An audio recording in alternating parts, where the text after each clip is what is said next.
And joining me now to break this all down is NBC News chief political analyst Chuck Todd. Chuck, I want to put up something you wrote in your column, this idea that all of this is a warning not to overreact to any poll trend you see developing between now and October. You talk about voters who are the most fickle about the current political situation. The more fickle they are, the higher the variance in both the likelihood to vote and where this vote goes.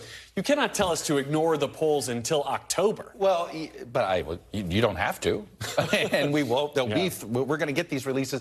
But the point is, the movement, to me, doesn't matter until these last voters come, right? Where are they going to go? They're the deciders. Yeah. And my point is, the voters we're trying to figure out, the unenthusiastic partisans, right, your base turnout, and these double haters. Yeah.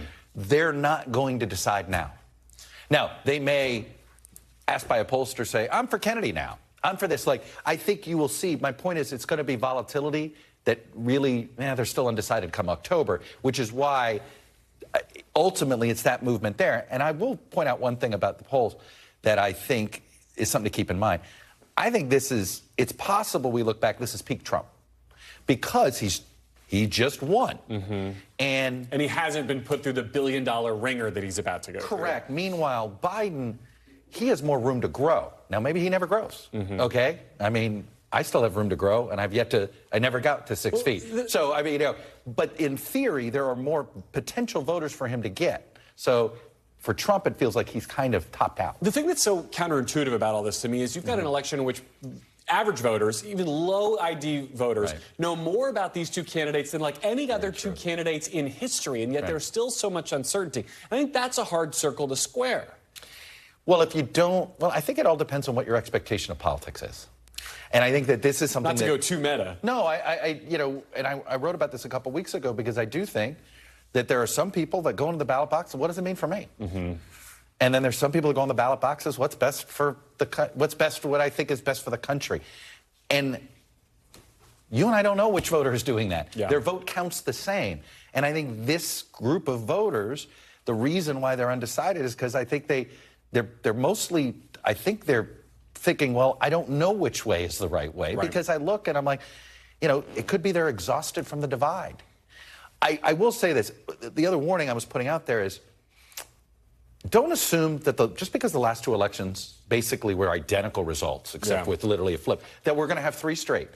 It's like betting on black on the roulette table, three straight, till you think, well, it's going to keep going. Sure, but there's equal odds that there's not. And in fact, there's actually greater odds that it won't. And if you look at our own history, there's greater odds that we're more likely to see a more decisive move either direction. I think if Trump wins, he wins it all. A governing thing.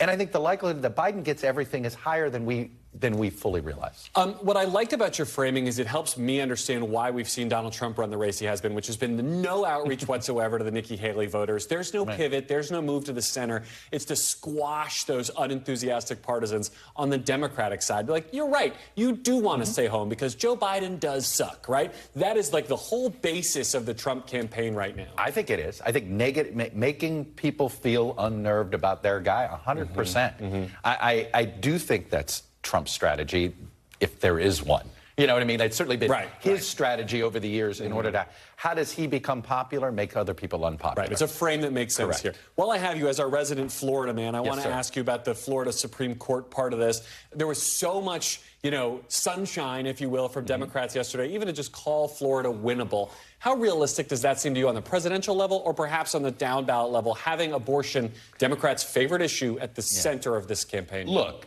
The big favor that abortion rights advocates were given was green-lighting the 6-week ban, right? Because now you have a stark choice. It's one or the other. That's right. You either are a state that restricts abortions completely or you're a state that's going to allow it. Pure and simple.